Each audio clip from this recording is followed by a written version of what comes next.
अगर कोई आपसे कहे कि एक ऐसा गेम भी है जो सिर्फ जीतने या हारने तक सीमित नहीं है, बल्कि वो वर्ल्ड की पूरी हिस्ट्री बदलने की ताकत रखता है, तो क्या आप यकीन करेंगे?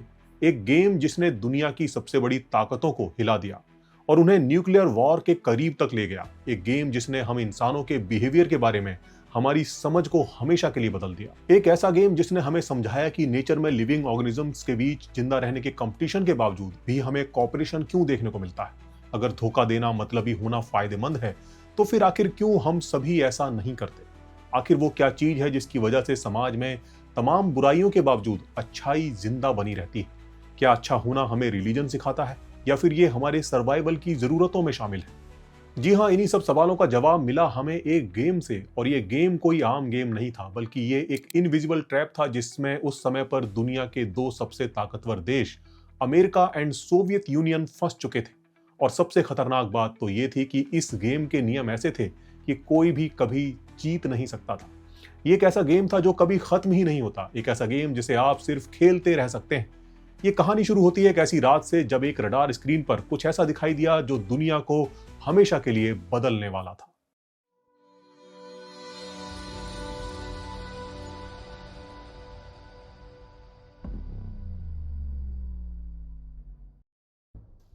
डेट है 3 सितंबर 1949। जापान के ऊपर यूएस वेदर सर्विलांस एयरक्राफ्ट हवा में उड़ रहा था, जिसका मिशन सिर्फ वेदर डेटा को इकट्ठा करना था। मगर उस दिन उसने कुछ ऐसा डिटेक्ट किया जिसने पूरे अमेरिकन इंटेलिजेंस सिस्टम को हिलाकर रख दिया। असल में उस दिन उस एयरक्राफ्ट ने जो एयर सैंपल्स इकट्ठा किए थे, उसमें कुछ रेडियो एक्टिव पार्टिकल्स डिटेक्ट हुए थे। ये पता लगते ही यूएस नेवी अलर्ट मोड पर आ जाती है और दुनिया में उसके जितने भी बेसिस हैं वहां से रेन वाटर के सैंपल्स को कलेक्ट करके उन्हें भेजने को कहा जाता है। बाद में इन सैंपल्स को टेस्ट किया जाता है और इन सैंपल्स में उन्हें मिलता है सीरियम 141 और येट्रियम 91। अब बिकॉज इन आइसोटोप्स की हाफ लाइफ सिर्फ कुछ महीने की ही होती है, जिसका सीधा सा मतलब है कि हाल फिलहाल में ही कुछ ऐसा हुआ है जिसकी वजह से इन आइसोटोप्स का प्रोडक्शन हुआ है। और वो क्या हो सकता था? इस सवाल का सिर्फ एक ही जवाब था। दुनिया में कहीं किसी देश ने न्यूक्लियर टेस्ट को अंजाम दिया है। पर उस वक्त पर दुनिया में सिर्फ एक ही ऐसा देश था जो न्यूक्लियर बॉम्ब बना सकता था, और वो था अमेरिका। मगर अमेरिका ने उस दौरान कोई न्यूक्लियर टेस्ट नहीं किया था। तो फिर ये रेडियो एक्टिव पार्टिकल्स आए कहां से? अगर अमेरिका ने ये नहीं किया है तो इसका सिर्फ एक ही मतलब हो सकता था, और वो ये कि शायद सोवियत यूनियन ने सीक्रेटली अपना पहला न्यूक्लियर टेस्ट कर लिया था। ये खबर अमेरिका के लिए एक शॉक वेव की तरह थी, जिससे व्हाइट हाउस और पेंटागन में पैनिक फैल गया। अब तक अमेरिका न्यूक्लियर पावर के दम पर दुनिया का नेता था, लेकिन अब उसका सबसे बड़ा दुश्मन भी न्यूक्लियर सुपर पावर बन चुका था। नेशनल सिक्योरिटी मीटिंग्स का सिलसिला शुरू हो गया कि अब क्या किया जाए। कुछ लोगों का मानना था कि अगर सोवियत यूनियन के पास न्यूक्लियर बॉम्ब आ गया है तो इससे पहले कि वो हम पर हमला करे, अमेरिका को पहले हमला कर देना चाहिए। उस समय के यूएस नेवी सेक्रेटरी मैथ्यू ने तो यहां तक कह दिया कि हमें पीस के लिए एग्रेसिव बनना पड़ेगा। अगर हमें न्यूक्लियर वॉर से बचना है तो हमें पहले हमला करना होगा। लेकिन क्या यह सही होता? अगर अमेरिका पहले हमला करता तो क्या सोवियत यूनियन चुप रहता? अगर दोनों एक दूसरे पर न्यूक्लियर बॉम्ब गिरा देते तो क्या ये दुनिया बच पाती? ये एक ऐसा जाल था जिसमें दोनों देश फंस चुके थे। एक ऐसी लड़ाई जो सिर्फ शुरू की जा सकती थी, मगर खत्म करना नामुमकिन था। इसी बेचैनी के दौरान रैंड कॉर्पोरेशन नाम से एक यूएस थिंक टैंक ने इस प्रॉब्लम का सॉल्यूशन ढूंढने की कोशिश की, मगर हथियारों से नहीं बल्कि मैथमेटिक्स से। 1950 में दो मैथमेटिशियंस ने एक ऐसा गेम मॉडल डेवलप किया जिसने इस पूरी लड़ाई को समझने का एक नया तरीका दिया। इस गेम में सिर्फ दो प्लेयर्स होते थे, दोनों के पास सिर्फ दो चॉइसेस होती थी, या तो कॉपरेट करो या धोखा दो।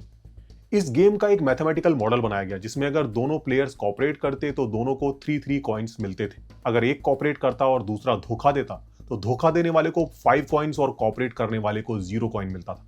और अगर दोनों धोखा देते तो दोनों को 1 कॉइन मिलता था।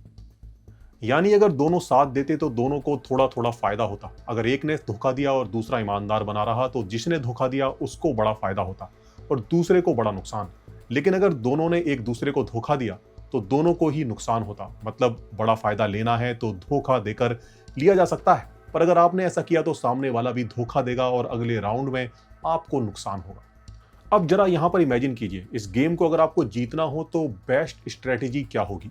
अगर आप नेक दिल बनते हुए कॉपरेट करने से शुरुआत करते हैं और बदले में आपके ओपोनेंट से आपको धोखा मिलता है, तो उसे सीधे सीधे 5 कॉइन्स का फायदा होगा और उसके बाद वो लगातार धोखा देकर गेम को जीत सकता है। तो इस हिसाब से तो धोखा देना ही बेस्ट स्ट्रेटेजी साबित होती है।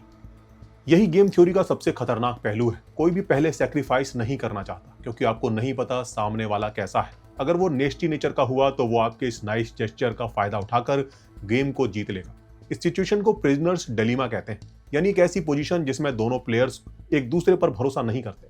हर कोई बस यही सोचता है कि अगर मैंने कॉपरेट किया तो बदले में मुझे धोखा तो नहीं मिलेगा। यानी अमेरिका और सोवियत यूनियन के केस में अगर सिचुएशन को देखें तो कौन अपना न्यूक पहले हटाए। अगर कोऑपरेशन के बदले में धोखा मिला तो क्या होगा। यानी अगर अपना न्यूक पहले हटा लिया और सामने वाले ने नहीं हटाया तो मेरा तो गेम ओवर हो जाएगा। यानी ये सिर्फ एक इमेजिनरी गेम नहीं था बल्कि ये एक रियल सिचुएशन थी जिसमें अमेरिका और सोवियत यूनियन फंसे हुए थे। अगर अमेरिका न्यूक्लियर बॉम्ब बनाना जारी रखता और सोवियत यूनियन भी, तो इससे दोनों की सेफ्टी खतरे में रहती। अगर अमेरिका ने अपने हथियार डिस्ट्रॉय कर दिए मगर सोवियत यूनियन ने नहीं, तो अमेरिका खतरे में आ जाता। अगर सोवियत यूनियन ने अपने हथियार डिस्ट्रॉय कर दिए मगर अमेरिका ने नहीं, तो सोवियत यूनियन का गेम ओवर हो जाता। पर अगर दोनों कोऑपरेट करते, यानी दोनों एक साथ अपने न्यूक्स को डिस्ट्रॉय कर देते, तो न केवल वो भी सेफ रह सकते थे बल्कि दुनिया भी बच सकती थी। मगर असली समस्या तो यही थी कि पहले कौन झुकेगा। कोई भी भरोसा करने को तैयार नहीं था और इसी अनसर्टेनिटी की वजह से न्यूक्लियर आर्म रेस शुरू हो गई। 1950 से 1980 के बीच इस गेम थ्योरी का डायरेक्ट इंपैक्ट दिखने लगा। अमेरिका और सोवियत यूनियन अपने न्यूक्लियर हथियारों का जखीरा तेजी से बढ़ाने लगे। 1950 में जहां दोनों देशों के पास 300 न्यूक्लियर वेपन से 1960 तक आते आते ये 20,000 तक पहुंच गए और 1980 तक आते आते दोनों देशों के पास 50,000 से ज्यादा न्यूक्लियर वेपन हो चुके थे। ये इतने ज्यादा थे कि इससे दुनिया को एक बार नहीं बल्कि कई कई बार तबाह किया जा सकता था। एक गेम जो मैथमेटिक्स और स्ट्रेटेजी पर बेस्ड था अब दुनिया का सबसे खतरनाक सच बन चुका था। ये वो दौर था जब वाकई में पूरी दुनिया बारूद के ढेर पर बैठी थी जिसको सिर्फ इग्नाइट करने भर की देर थी। यानी अगर एक बार भी किसी ने गलती से बटन दबा दिया तो पूरी दुनिया जलकर राख हो सकती थी।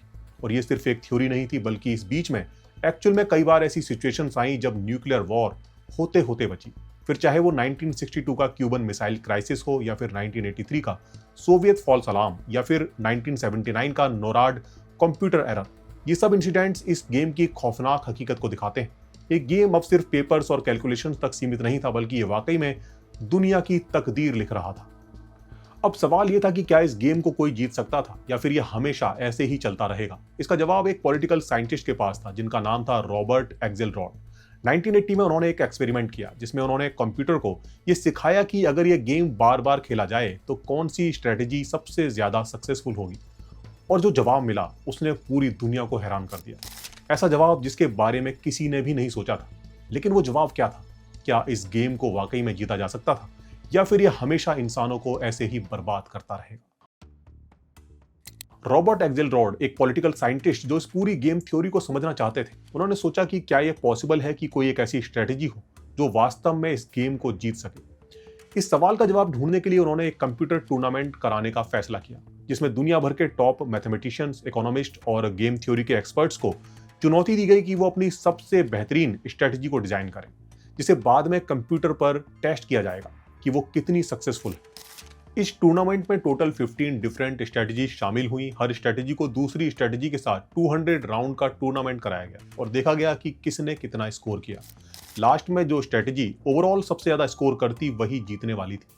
कुछ एक्सपर्ट्स ने बहुत सी कॉम्प्लेक्स स्ट्रेटजीज बनाई, जैसे किसी ने शुरू में धोखा देने का प्लान बनाया तो किसी ने विश्वास जीतने के बाद धोखा देने का तरीका सोचा। कई लोगों ने राइवल्स की चालों को प्रिडिक्ट करके उसे मात देने की कोशिश की। लेकिन जब गेम के रिजल्ट सामने आए तो सबको हैरान करते हुए सबसे इजी स्ट्रेटजी विनर बनी। इस स्ट्रेटजी का नाम था टिट फॉर टैट, यानी जैसे को तैसा। यह स्ट्रेटजी गेम की शुरुआत हमेशा कॉपरेट करने से करती थी, यानी पहले राउंड में हमेशा कॉपरेट करती थी। अगर सामने वाला भी कॉपरेट करता था तो अगले राउंड में भी कॉपरेट करती थी, और अगर राइवल ने धोखा दिया तो अगले राउंड में बदला लेती थी, मगर सिर्फ एक बार। अगर फिर से सामने वाला कॉपरेट करता था तो ये फिर वापस से कॉपरेट करती थी। यानी ना किसी पर ज्यादा भरोसा और ना ही जरूरत से ज्यादा बदले की भावना, बस एक बैलेंस्ड और सीधी सादी स्ट्रेटजी। जब इस स्ट्रेटजी को हर दूसरी स्ट्रेटजी के खिलाफ चलाया गया तो ये ओवरऑल सबसे ज्यादा पॉइंट्स जीतने में सफल रही। इसकी सक्सेस का रीजन था इसका यूनिक एंड सिंपल विजन। ये हमेशा दोस्ती से शुरुआत करती थी, पर ये राइवल के धोखे का तुरंत जवाब भी देती थी, लेकिन धोखे को दिल पर लेकर फालतू में बदले की भावना में नहीं फंसती थी। और इसकी स्ट्रेटजी सिंपल और क्लियर थी, इसमें कोई कॉम्प्लेक्स चालें नहीं थी। टूर्नामेंट में सबसे कॉम्प्लेक्स और क्लेवर माने जाने वाली स्ट्रेटजीज फेल हो गई और एक सिंपल स्ट्रेटजी ने सबको हरा दिया। जब ये रिसर्च दुनिया के सामने आई तो इंटरनेशनल डिप्लोमेसी और पॉलिटिक्स में भी इसका इफेक्ट दिखने लगा। 1950 से 1986 तक अमेरिका और सोवियत यूनियन, जो कि एक दूसरे पर भरोसा नहीं कर रहे थे और अपने न्यूक्लियर आर्म्स को लगातार बढ़ाते जा रहे थे, 1980s का अंत आते आते धीरे धीरे दोनों देश न्यूक्लियर डिसआर्ममेंट के लिए बातचीत करने लगे। मगर अचानक से बदलाव कैसे आया? दो देश जो एक दूसरे के जानी दुश्मन बने हुए थे, अचानक से बातचीत के लिए राजी कैसे हो गए? इसका जवाब टिट फॉर टैट की स्ट्रेटजी में छुपा था। अगर अमेरिका और सोवियत एक साथ अपने सभी न्यूक्लियर वेपन्स को डिस्ट्रॉय करने का समझौता करते तो ये एक प्रिजनर्स डिलेमा जैसा हो जाता। कोई भी भरोसा नहीं करता, इसलिए उन्होंने एक नए तरीके से सोचना शुरू किया। भरोसे को धीरे धीरे बनाना, कॉपरेशन का जवाब कॉपरेशन से देना। गेम थ्योरी से निकली ये एक सिंपल सी स्ट्रेटजी पूरे कोल्ड वार की सिचुएशन को बदलने वाली थी। उन्होंने तय किया कि एक साथ सारे न्यूक्लियर वेपन्स को हटाने के बजाय हर साल धीरे धीरे इन वेपन्स को हटाया जाएगा। हर बार चेक किया जाएगा कि दोनों पार्टीज ईमानदारी से कोलैबोरेशन कर रहे हैं या नहीं। अगर कोई भी धोखा देगा तो दूसरी पार्टी भी तुरंत धोखा देगी, लेकिन अगर कोई भी अपनी गलती को सुधारता है तो दूसरी पार्टी भी फिर से कोलैबोरेशन करेगी। यानी यहाँ रियल वर्ल्ड में टिट फॉर टैट का इस्तेमाल किया गया और जिसका नतीजा हुआ कि 1987 में आईएनएफ ट्रीटी यानी intermediate range nuclear force treaty पर साइन हुई, जिसमें दोनों देशों ने अपनी मिसाइल्स हटाने का फैसला लिया। यहां तक कि 1991 में सोवियत यूनियन के पतन के बाद भी अमेरिका ने अपने न्यूक्लियर वेपन्स को कम करना जारी रखा। इसका नतीजा ये हो कि 2010 तक आते आते दुनिया भर में न्यूक्लियर वेपन्स का नंबर घटकर 90% तक कम हो चुका था और इस तरह से टिट फॉर टैट की स्ट्रेटजी ने दुनिया को एक बड़े विनाश से बचाने में मदद की। पर यहां से एक सवाल मन में आता है कि अगर ये स्ट्रेटजी दो सुपर पावर्स के बीच होने वाली न्यूक्लियर वॉर को रोक सकती है तो क्या ये हमारी पर्सनल लाइफ में भी काम आ सकती है? जैसे रिश्तों में भरोसा बनाने के लिए, बिजनेस में लंबी पार्टनरशिप के लिए, दोस्तों और परिवारों के साथ अपने रिलेशंस को बेहतर बनाने के लिए। इसका जवाब है कि अगर आप अपनी जिंदगी को ध्यान से ऑब्जर्व करेंगे तो आप पाएंगे कि असल में हम सभी अपनी जिंदगी में छोटी छोटी प्रिजनर्स डिलेमा वाली सिचुएशंस का सामना करते रहते हैं। तो ऐसे में हमें क्या करना चाहिए? क्या हम दूसरों की मदद करें या सिर्फ अपना फायदा देखें? क्या हम ईमानदारी से सौदा करें या किसी को धोखा दें? क्या हम दूसरों के साथ अच्छा बिहेवियर करें या सिर्फ अपने बेनिफिट की सोचें? और इसका जवाब है कि अगर हम टिट फॉर टैट की स्ट्रेटजी को अपनाते हैं, यानी हमेशा भरोसे के साथ शुरुआत करें मगर किसी धोखे को सहन ना करें, तो हम अपनी जिंदगी को बेहतर बना सकते हैं। लेकिन इसमें एक प्रॉब्लम है, ये स्ट्रेटजी एक आइडियल सिचुएशन में ही काम करती है, यानी तब तक ही काम करती है जब तक सब कुछ सही चलता है। क्योंकि जब साइंटिस्ट ने इसे थोड़ी सी एरर के साथ टेस्ट किया तो ये स्ट्रेटजी फेल होने लगी। जैसे गलती से अगर किसी सिग्नल को गलत समझ लिया जाए तो ये स्ट्रेटजी तुरंत बदला लेने लगती थी और फिर एक एंडलेस काउंटर अटैक साइकिल शुरू हो जाता था। यानी सामने वाले के कॉपरेट करने के बावजूद उसके किसी जेस्चर को धोखा समझ लिया जाए तो फिर आप भी धोखा देंगे और फिर सामने वाला भी धोखा देगा और इस तरह से एक एंडलेस लूप स्टार्ट हो जाएगा। अब सवाल यह था कि अगर टिट फॉर टैट भी कंप्लीट नहीं है तो क्या कोई ऐसी स्ट्रेटजी हो सकती है जो छोटी मोटी गलतियों को माफ कर सके मगर फिर भी अपनी सेफ्टी को बनाए रखे? तो इस गेम का सबसे इंटरेस्टिंग पार्ट है। टिट फॉर टैट ने दुनिया को दिखा दिया था कि कैसे कोलैबोरेशन और बैलेंस्ड रिवेंज एक पावरफुल स्ट्रेटजी हो सकती थी, लेकिन ये हर सिचुएशन में काम नहीं करती थी। सिस्टम में थोड़ी सी गड़बड़ी आते ही पूरी स्ट्रेटजी ताश के पत्तों की तरह ढहने लगती थी और ये खतरनाक हकीकत पहली बार 1983 में कोल्ड वॉर के दौरान सामने आई। 26 सितंबर 1983 की रात सोवियत यूनियन का एक सैटेलाइट सिस्टम अचानक से रेड अलर्ट भेजने लगा। सिग्नल बता रहा था कि अमेरिका ने न्यूक्लियर मिसाइल लॉन्च कर दी थी। अगर ये सिग्नल सही था तो इसका मतलब था कि सोवियत यूनियन को तुरंत काउंटर अटैक करना था, जिसका सीधा मतलब था पूरी दुनिया का अंत। इस सिग्नल को मॉनिटर कर रहे ऑफिसर स्टैनिस्लाव पेट्रोव ने जैसे ही ये अलार्म देखा तुरंत हाई अलर्ट घोषित कर दिया। कंप्यूटर स्क्रीन पर क्लियरली दिख रहा था कि अमेरिका ने एक मिसाइल लॉन्च की है।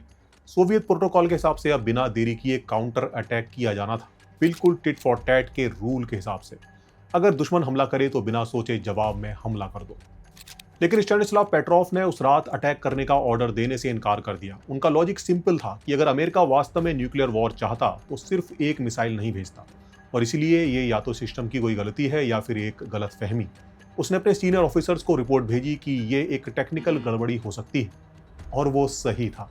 असल में सोवियत सैटेलाइट ने सूरज की रोशनी को मिसाइल के हीट सिग्नेचर की तरह इंटरप्रेट किया था, यानी ये पूरी तरह से टेक्निकल एरर थी। अगर उस रात टिट फॉर टैट की स्ट्रेटजी आंख बंद करके अपनाई गई होती तो उस रात थर्ड वर्ल्ड वॉर शुरू हो चुका होता। अब सवाल ये था कि अगर टिट फॉर टैट एक बेस्ट स्ट्रेटजी है तो ये डिजास्टर कैसे हो गया? क्या इससे भी बेहतर कोई स्ट्रेटजी हो सकती है?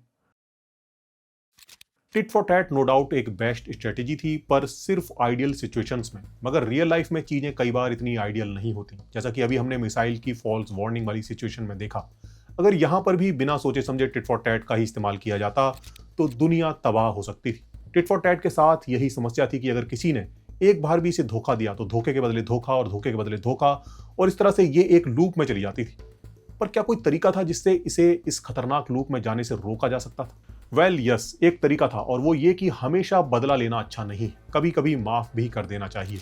और इसी को ध्यान में रखकर साइंटिस्ट ने एक और स्ट्रेटजी बनाई, जो कि 10 में से 9 बार ही धोखे के बदले धोखा देती थी और एक बार माफ कर देती थी। और उन्होंने पाया कि ये एक बेहतरीन स्ट्रेटजी थी, क्योंकि ये चीजों को खतरनाक लूप में चले जाने से बचा लेती थी। टिट फॉर टैट के बाद जेनरस टिट फॉर टैट ने दुनिया को एक नया रास्ता दिखाया। इसमें थोड़ी सी माफी के साथ कोलैबोरेशन को जारी रखना एक बेहतरीन स्ट्रेटजी थी। पर एक सवाल का जवाब मिलना अभी बाकी था, और वो ये कि रियल वर्ल्ड सिनेरियो में जहां हमें सर्वाइवल ऑफ द फिटेस्ट देखने को मिलता है, यानी जो इंडिविजुअल्स दूसरों से बेहतर करते हैं वो सर्वाइव करते हैं और उनकी जनरेशन आगे बढ़ती है, और इस तरह से वो धीरे धीरे पॉपुलेशन पर छा जाते हैं। अगर इस गेम को हम रियल वर्ल्ड सिनेरियो के साथ टेस्ट करें तो क्या होगा? क्या तब भी टिट फॉर टैट जैसी नाइस स्ट्रेटजीज सर्वाइवल की रेस को जीतकर दुनिया पर छा जाएंगी? ये सवाल इसलिए भी इंपॉर्टेंट था क्योंकि हमने देखा था कि नेस्टी स्ट्रेटजीज नाइस स्ट्रेटजीज के साथ ज्यादातर 1-on-1 टूर्नामेंट में जीतती थी, यानी ये नाइस स्ट्रेटजीज से ज्यादा स्कोर करती थी। पर जब नाइस स्ट्रेटजीज का टूर्नामेंट दूसरी नाइस स्ट्रेटजीज से होता था तो जीते चाहे कोई भी, पर दोनों ही अच्छा स्कोर करती थी। पर नेस्टी स्ट्रेटजीज टूर्नामेंट भले जीत जाए पर उसका स्कोर कम ही रहता था, और यही वो फैक्टर था जो नाइस स्ट्रेटजीज को ओवरऑल स्कोर में बढ़त दिलाता था। रियल लाइफ सिनेरियो में अगर इसको समझना हो तो इसे कुछ इस तरह से समझिए। रियल लाइफ कोई हार जीत का गेम नहीं होती, बल्कि ये एक ऐसा गेम है जो कि लगातार चलता रहता है, जिसमें कुछ अच्छा स्कोर करते हैं तो कुछ खराब। यहाँ हार जीत मायने नहीं रखती, बल्कि कौन अच्छा स्कोर कर रहा है वो मायने रखता है। अगर दूसरों का सहयोग करके आप अच्छा स्कोर कर सकते हैं तो वही बेस्ट स्ट्रेटजी है, बजाय कम स्कोर करके गेम को जीत लेने के। बहुत कुछ गंवाकर गेम जीतने से कहीं बेहतर है थोड़े कम गेन के साथ गेम को हार जाना। नाइस स्ट्रेटजी की जीत का यही राज है। महाभारत की कहानी को भी अगर देखें तो इसका भी सबक यही है। पांडवों ने युद्ध तो जीत लिया, पर इसके लिए उन्हें कितना कुछ गंवाना पड़ा। जबकि पांडवों की अप्रोच सही थी, वो जानते थे कि इस गेम में वो जीत कर भी हार जाएंगे, और इसीलिए उन्होंने युद्ध को टालने के लिए दुर्योधन से सिर्फ 5 गांव मांगे थे। यहां तक कि कंप्यूटर सिमुलेशन में भी जब हमने इस गेम को चलाया तो हमें यही देखने को मिला। नेस्टी स्ट्रेटजीज गेम जीतने के बावजूद कम स्कोर के चलते धीरे धीरे पॉपुलेशन में कम होते हुए एक्सटिंक्ट हो गई, और नाइस स्ट्रेटजीज के ग्रुप ने धीरे धीरे अपनी पॉपुलेशन को बढ़ाते हुए दुनिया पर कब्जा कर लिया। इस गेम को म्यूटेशन के साथ भी सिमुलेट करके देखा गया है, और इसमें भी जो स्ट्रेटजीज पॉपुलेशन पर छा जाती हैं वो टिट फॉर टैट और जेनरस टिट फॉर टैट का ही ब्लेंड होती हैं। और इससे हमें पता चलता है कि लिविंग ऑर्गेनिज्म में जो कोलैबोरेशन और अल्ट्रिस्टिक बिहेवियर देखने को मिलता है उसका रीजन भी यही है। गेम थ्योरी ने हमें सिखाया कि जीतने का मतलब केवल विरोधी को हराना नहीं होता, बल्कि सबसे अच्छी स्ट्रेटजी वो होती है जिसमें दोनों पार्टीज एक ऐसी बैलेंस्ड अप्रोच अपनाएं जो कि सभी के लिए फायदेमंद हो। इस खेल का सबसे बड़ा सबक यही है कि जीतने का मतलब केवल खुद जिंदा रहना नहीं है, बल्कि एक ऐसी दुनिया बनाना है जिसमें सभी जिंदा रह सकें, सभी खुश रह सकें। इस दुनिया में मतलबी बनकर रहना कहीं ज्यादा मुश्किल है बजाय सपोर्टिव बनकर रहने के। अगर कोई आपके साथ अच्छा बर्ताव करता है तो आपको भी उसके साथ अच्छा बर्ताव करना चाहिए। साथ ही अगर कभी कोई आपसे बुरा बर्ताव भी करे तो ग्रजेस पाल कर बैठ जाने और एक लंबी दुश्मनी निभाने से कहीं बेहतर कभी कभी माफ कर देना भी होता है। आपकी तरफ से की गई पहल, आपकी तरफ से दोस्ती का बढ़ाया गया हाथ कई बार आपको लंबे चलने वाले मानसिक तनाव से बचा सकता है। किसी मशहूर शायर का एक शेर है, कुछ इस तरह से मैंने जिंदगी को आसान कर लिया, किसी से मांग ली माफी और किसी को माफ कर दिया। तो दोस्तों that's all for this video. आपने इस वीडियो को लास्ट तक देखा, इसके लिए आपका शुक्रिया, और साथ ही चैनल मेंबर्स और सपोर्टर्स का भी शुक्रिया जिनके सपोर्ट की वजह से मैं ये कंटेंट आप तक पहुंचा पाता हूं। आप भी इस चैनल को सपोर्ट करना चाहते हैं तो इससे रिलेटेड सारी जानकारी आपको डिस्क्रिप्शन में मिल जाएगी। तो दोस्तों आपसे जल्द होगी मुलाकात एक और नई वीडियो के साथ, तब तक के लिए नमस्कार।